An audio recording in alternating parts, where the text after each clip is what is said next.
Una questione purtroppo ancora molto attuale è quella degli incidenti sul lavoro, che vedono un numero di casi ancora particolarmente alto per quanto riguarda il mondo dell'edilizia.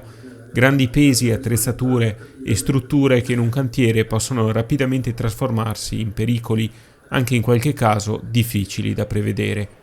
Per questo motivo Confartigianato Imprese, marca trevigiana, ha deciso di organizzare un convegno dove il mondo dell'edilizia ha potuto incontrare quello dei soccorsi, sperimentando in forma virtuale e poi da spettatore le simulazioni di un'emergenza.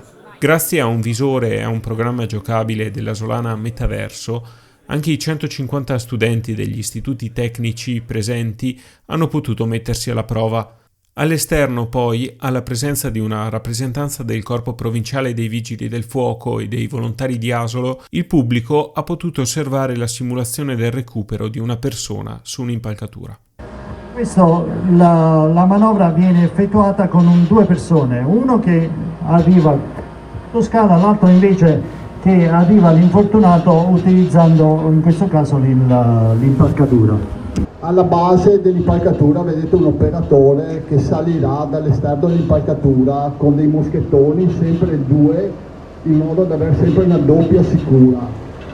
In contemporanea verrà allestita sull'autoscala la barella, che sarà quella che assieme all'operatore porterà l'infortunato eventualmente all'ambulanza che aspetta giù. Come vedete, l'operazione viene condotta direttamente da due operatori, uno con la scala e uno che è salito sul pontiglio, però la direzione dell'operazione viene fatta da un terzo operatore, che è quello con casco rosso che voi vedete qui sulle.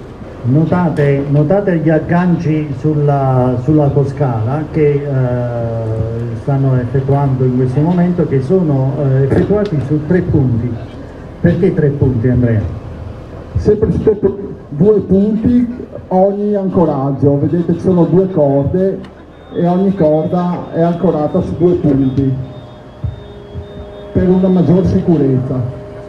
Calcolate che una corda sola porterebbe 2700 kg.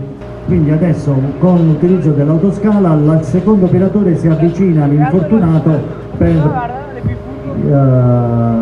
adagiare sulla barella e portarlo giù. Come si diceva prima, se la scala non dovesse essere nelle condizioni di arrivare al luogo dell'incidente, l'operazione viene fatta con 2 operatori che salgono attraverso Esatto, 2 operatori salgono sul ponteggio e allestiscono una corda per la calata.